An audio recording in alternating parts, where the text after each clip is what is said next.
They look like they know where they set it, mark it every time. Set it right there. Well, Or if anybody else monkeys with it, set it right there at that mark. yeah, You I know? think they do. But that's just it. Somebody monkeys with it sometimes. So, anyway. All right. We're past time to get started. I got a grandson-in-law that he may be calling y'all to apply Okay. for the pulpit job. He's been a youth minister in Texas for at least 10 years. Yeah. And Okay. I asked him Thursday. I said, "Well, do you think you're mature enough now? Or have you grown enough to be a pulpit minister?" And he said, "Well, I am about half the time down here." Yeah. So, I So understand. Okay. they've been trying to get him ready for. Yeah. Okay. Yeah. All right. But That's good. one hit they've got, his wife was she built up a business down there. I think she's a Yeah. psychologist or something, Okay. and she has her own business. Yeah. I said, well, I mean, Yeah. I know they had Just that. one of At those one time things. they had somebody had an office over here in the Life Center. Yeah. Yeah. They had that Hey, kind of it's time for us to go. We're 5 minutes late, so I got to get started here a little bit because we're online already. All right. Thank you, Jim. We'll definitely check into that. All right. Anyway, his name is Dallas Tyler. Dallas Tyler. Yeah, he Okay. lives in Denton right now. Okay. They have 3 kids. Okay. Sounds good. All right. Oh, okay. Think I need a backdrop, huh? All right. It's good to it's good to see everybody this morning. And if you guys are like me, it has been a, you know, I love the mile relay at a track meet because, and people say, oh, what? Now then they call it the quote 1600 relay, but the mile relay, best race in track. And people look at you and say, why? And it's because when you run it, you got 4 individuals that have to depend on each other. Second of all, it's the hardest race in track because it is literally a sprint for 400 meters. Now, if you've never tried that, go out and try it. And the way you run it, I learned this from a guy over here at Arkansas. His last name was McDonald. And people want to talk about, especially OU fans, about, the national championships that they won back years ago. This guy has over 50 national championships while he was at the University of Arkansas in track and field. And he said, here's the way you run the 400. You run as fast as you can, as far as you can, and you finish on guts, and you never let anybody pass you on that final straight. So when I coach track, that's the way we do it. Everybody else in the world that I'd coached with and whatever, you can't run like that. You can't run like that. You got to come out and pace yourself. And it's like, no. And so consequently, I always had a pretty good mile relay team from junior high all the way through because you teach them the same way. And that's kind of the way the race is of the Christian. Definitely has been the last leg in that last stretch, felt like, if you guys are with me in that regard. You have company come in, messes up your routine you got coming and going and different things. And it's just, and like this morning then, Grady and Anna, and of course that grandbaby got there last night. So I had hot rolls and dressing and all that kind of stuff again last night. And then they got up this morning, got to hold that baby for a while too, but I already had my pancakes, bacon, and all that stuff done. And then I had to unlock. And then Colleen tells me last night at 11 o'clock, we got communion. It's like, okay, thank you, sweetheart. Because I was up in Claremore yesterday. I could have done that then. So anyway, but guess what? Got it all done, and we're here, and it's a blessing. And, talking about blessings, we want to talk about Thanksgiving this morning. I'm going to spend some time and we're going to talk about the first Thanksgiving. Okay? Now, some of you already are looking at me like, what's this got to do with anything? Well, it's right here in Genesis chapter 8. So y'all turn to Genesis chapter 8 and we're going to talk about the first Thanksgiving. And by the way, I will say from what I read here, it is traditional to have smoked bird. And we'll look at that in just a moment as well when we look at this. All right. Now then, we talked about Genesis chapter 8 a little bit. And we went through this. And we talked about the time frame in which Noah was on the ark with the animals and so on. We talked about the time frame, as the water began to recede, and that for 2 months, first day of the first month, Noah opened the door of the ark, and for the next 2 months, every morning he'd get his cup of coffee and go down and look out the door of the ark because nobody left the ark. Being human like that, think with me for just a minute. And I appreciate Russell Stanfield because he brought up a point last week, which was, people, it's like, what do you think Noah's wife was saying? Aren't you going to go out? How come you're sitting in here? Yeah, please go out. But he didn't. He didn't go out. And here again, it speaks to who Noah is. Because he doesn't go out of the ark until when? God tells him to. That's when he leaves the ark. He remained righteous through that whole thing. Now, and I was talking about the anticipation and so on. Russell Stanfield brought out a point, though, and I hadn't thought of it this way. What about the apprehension? Do I really want to go out? What's going to be out there? What's it going to be like? Will there be things that so because isn't that a human character? And not all of us are like Bill. Bill Johnson hadn't been afraid of anything since he found out Superman wasn't real. Not everybody's built like that until he comes up against the Texas Longhorns, and then the Aggies kind of, you didn't think I was going to let that pass, did you? But anyway. So there's all kinds of feelings in that regard.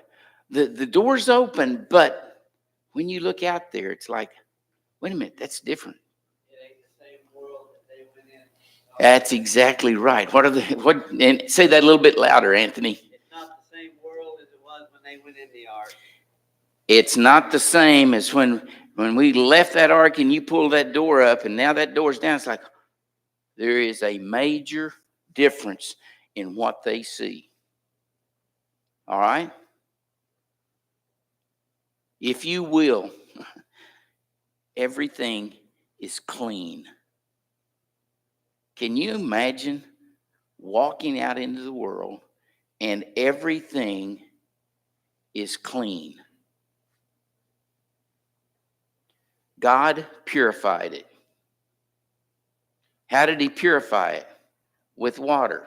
How does he purify us as Christians? In the water.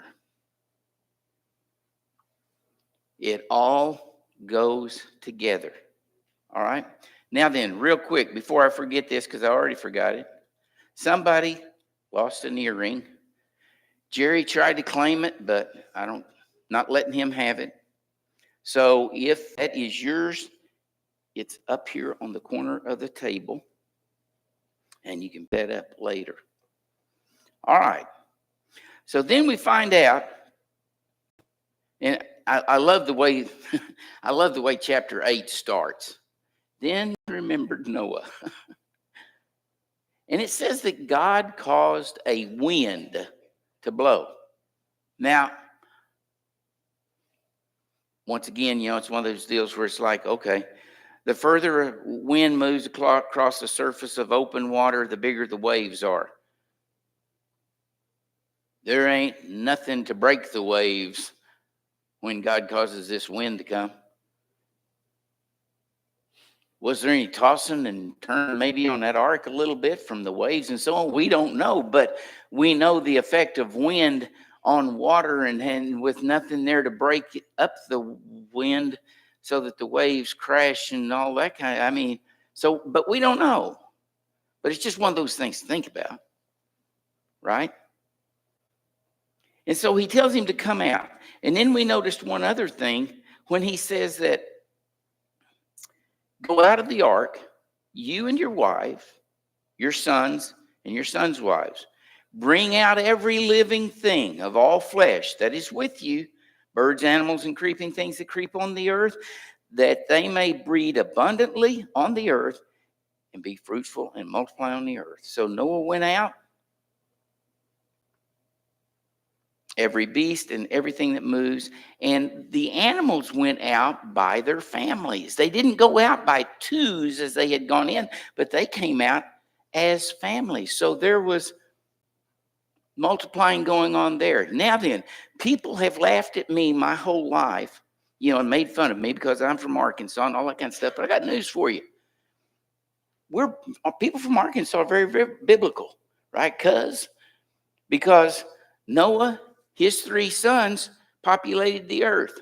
Where'd you find a wife? Went to a family reunion. That's where. So they've been giving us people over in Arkansas a hard time, but it's biblical right here.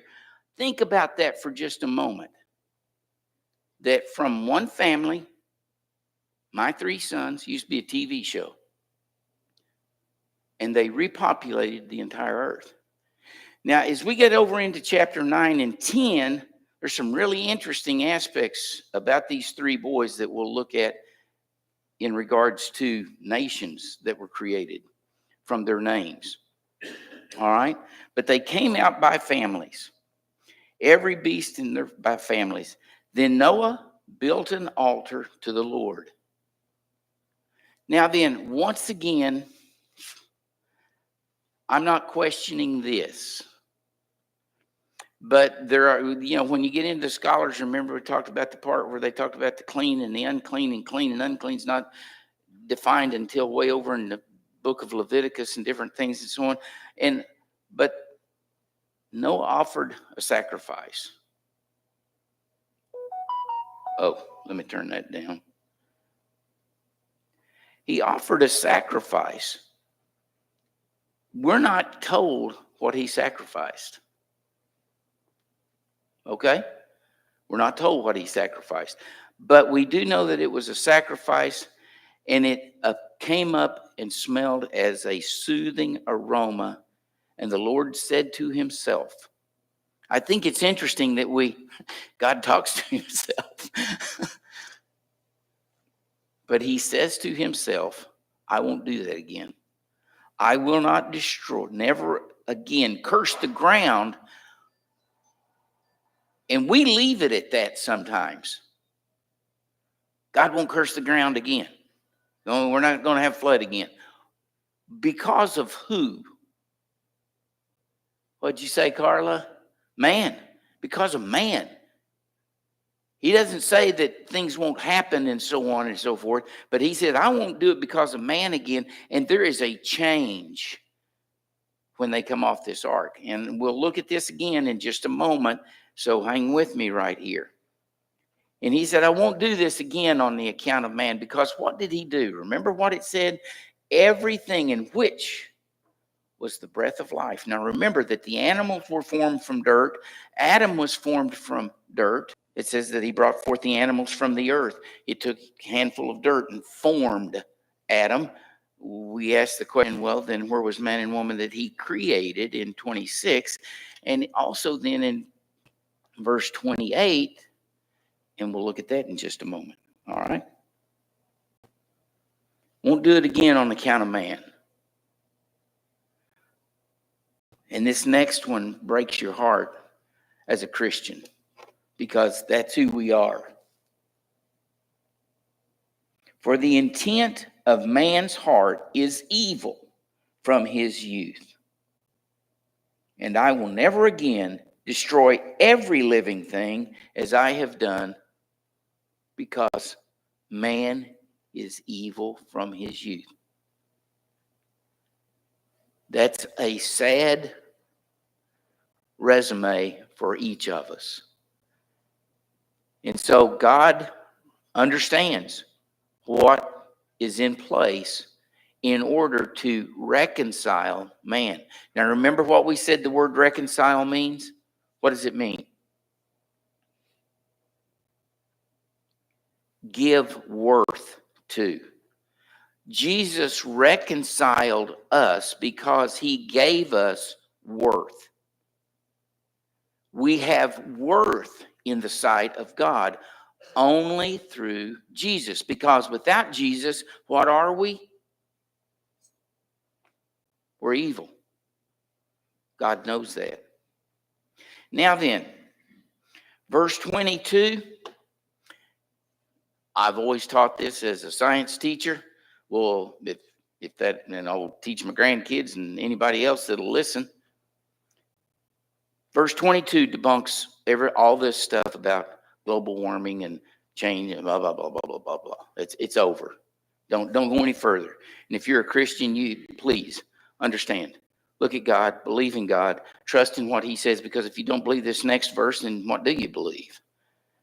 And God looks up and he says to himself again, while the earth remains, seed time and harvest, and cold and heat, and summer and winter, and day and night shall not cease. God's got it. I think that it's very interesting, and this happened back in the, I should have gone back. You probably can't find it. But they were talking about, because when they talk about global warming and so on, a lot of times they will take the oceans and they take ocean temperatures. Every 7 years, and everybody, because I will never forget this, it was like, well, this is about the stupidest thing yet. And this has been some time ago, about 20, 30 years ago. And they made a big deal out of El Nino is coming. And they tried to scare everybody to death. Well, guess what happens with El Nino? Every 5 to 7 years, usually on a 7-year time frame, happens every 7 years. What happens? Well, the water along the equator, for whatever reason, raises 1 degree Celsius. And because of that, then it causes a little bit of change in weather patterns and so on and so forth. And how they even know that this happens? Because they talked to the natives that were on the islands in the Pacific and so on, and that's what they had noticed and kept record of. Genius. And I remember that they were talking about in the northern Pacific that the water temperature had raised 2 degrees. It had gone from 54 to 56 degrees. And this was back in I want to say the early 2000s. And this was one of their proofs for global warming. There's nothing that we can do. You can't, because it takes so much to cool that water off. It couldn't happen in, I've forgotten how many thousand years that the estimate was for that water to cool back down those 2 degrees to 54 degrees, which is normal. 6 months. You understand this? And this was in the science article. 6 months later, the water temperature of the northern Pacific was 50 degrees. It dropped 6 degrees Celsius in 6 months' times, and they said it would take thousands of years for it to just drop 2. You think God doesn't mess with you think God doesn't sometimes just mess with us just to... But see how many, and sometimes people will say, well, what's that got to do with religion? It's got everything to do with it. It's showing you that God's in control. He's got it. He makes things happen however he wants to happen. Do you believe it? If you throw your Bible away. Because what do you believe? Because if you can't believe in the very beginning that God can control weather and take care of everything that he created, what can he take care of? And I'm going to turn my soul over to him, you know what? But is that not the thought process of man today? Think about it. Well, yeah, there may be God out there, but we know what we're, because we got global warming. If we don't cut on your carbon track and all this kind of, I think it was interesting. Of course, Grady, we were talking, something came up last night and he was talking about, we may have been watching a football game when a commercial come on, just saying. And they were talking about the carbon track that we all leave. And he said, yeah, I researched this. And it was like, would have I expected any less? And he was talking about that, the amount of CO2 emissions that we have now, and the number of trees, because we have In the United States alone, over 2.5 times more trees than they have in the rest of the world and different things like that. And in order for them to survive, you got to have so much carbon. And we're behind on the amount of carbon dioxide that we need in order for all the green plants to continue to grow. So whatever these people are telling you that, well, you got to get rid of your car, you got to do. Now, I'm not saying that you go out there and just deliberately mess stuff up, but the amount of carbon in the atmosphere is very dangerous to not being able to support the green life. And of course, what did the trees and the green things give us? What do we breathe? Oxygen. Thank you very much. So without that, you can see that we've got a problem. But what does God say right here? Even though evil man messes things up, who always fixes it? God. He's got it. All right, then we look at chapter 9, and it starts right here. And God blessed Noah and his sons. Now, first of all, let's think about this. So here's the first Thanksgiving. When Noah, his family, and all the animals come off that ark, there's the first Thanksgiving. Because what does Noah do?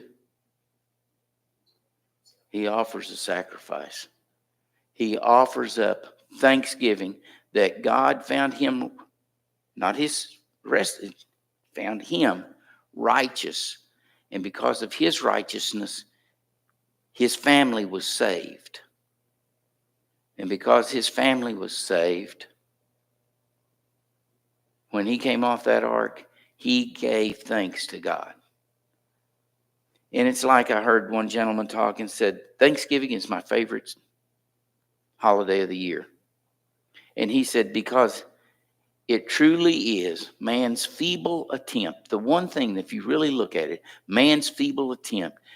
In the beginning, he said, it's like everything else. What have we done? Well, we've blown it out of proportion with some things and so on. We look forward to it's Black Friday shopping after that day.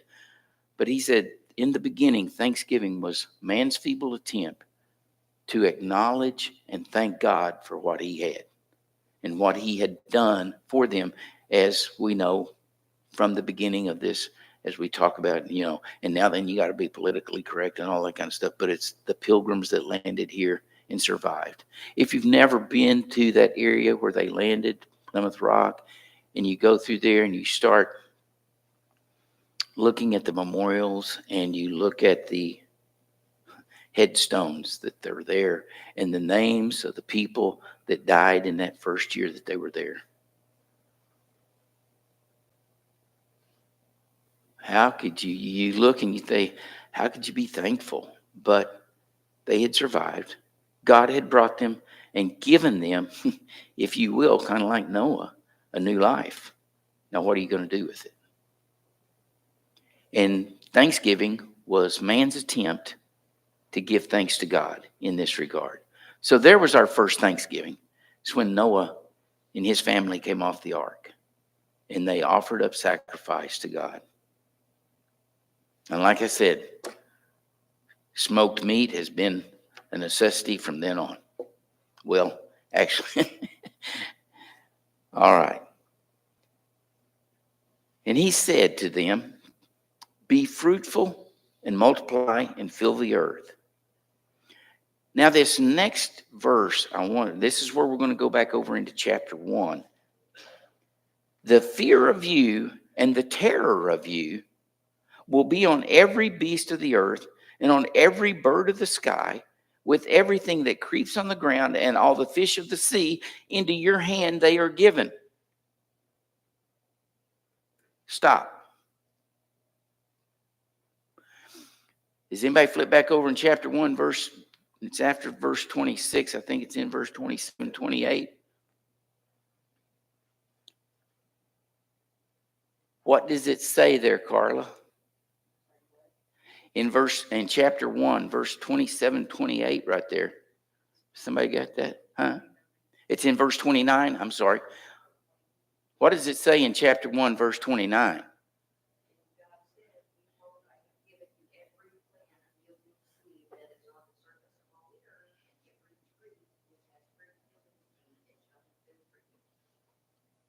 Okay.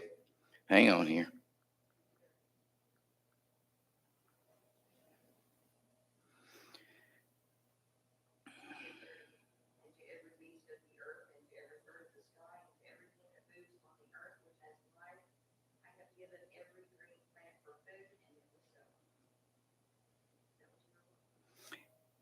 Yeah, that's not the one I was thinking. Oh, it's in verse 28.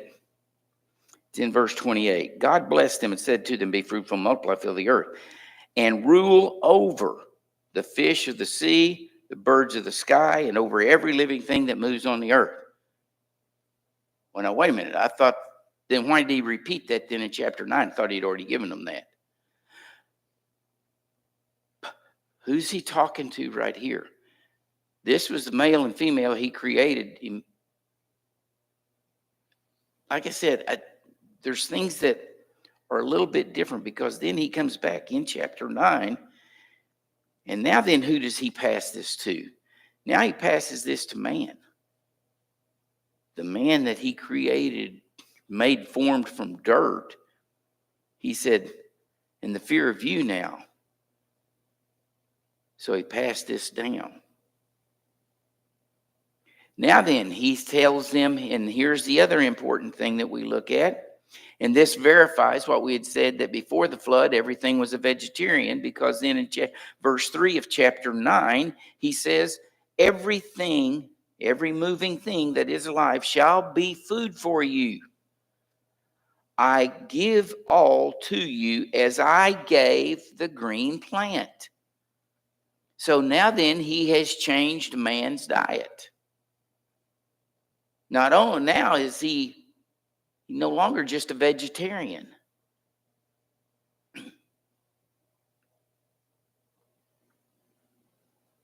Now he is, and I think the term is an omnivore, where he eats plants and animals.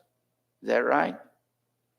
Did I mess that up, or did I? Becky, it's good to see you here this morning, girl.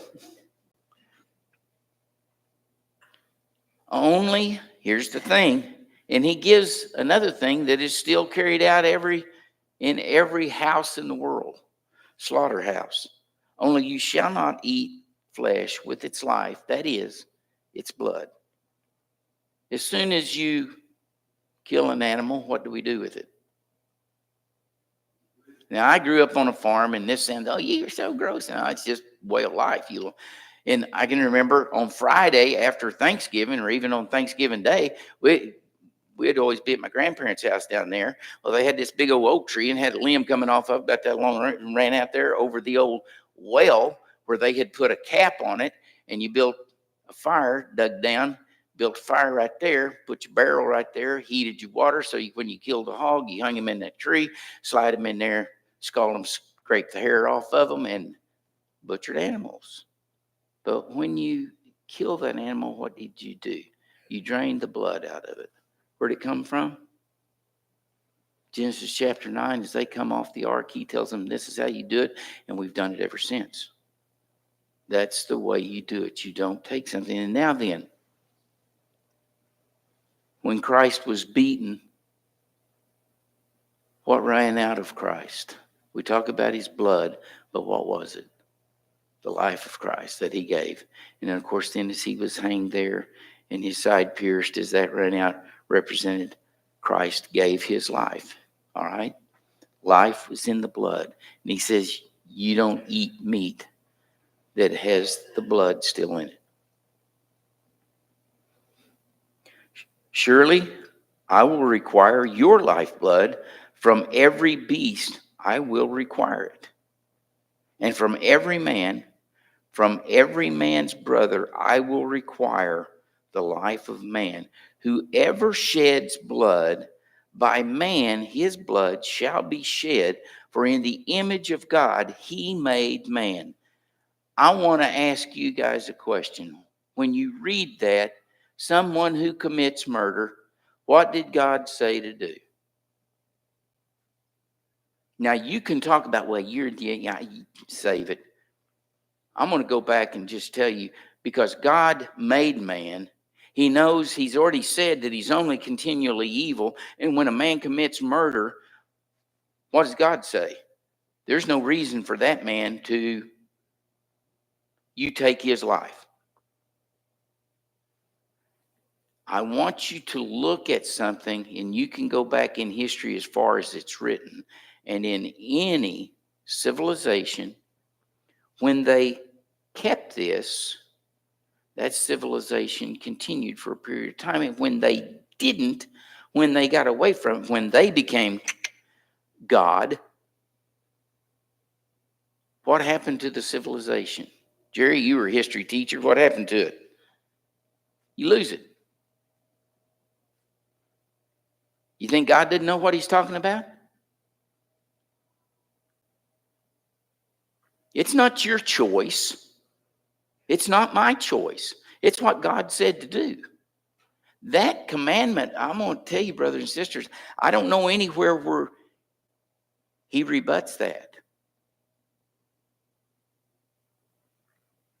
And we can sit there and you can point fingers at me all you want to. That's all right. I'm going to stay here. I'm going to stay with this because this is what the word says.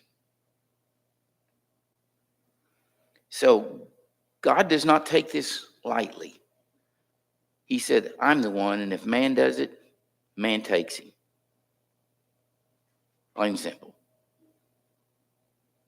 As for you, Noah, be fruitful and multiply. Populate the earth abundantly and multiply in it. So we look at this, and from this one family, all the nations of the earth came. Just as we go back and we say that, well, everybody came from Adam and Eve and so on. We know from the ark that we can chase our ancestry back to the ark. And God spoke to Noah and his sons with him, saying, now behold, I myself do establish my covenant with you. Who's making the covenant? Huh? Who's making the covenant? God. God makes the covenant. And when we talked about this last week, we said that a covenant is what? A kind of an agreement where one person says, I will do this. And with God, the covenant is what? God ever break his own covenant? Never. And so, had God made a covenant with Noah beforehand? Yeah. What was it? I'll take care of you, right?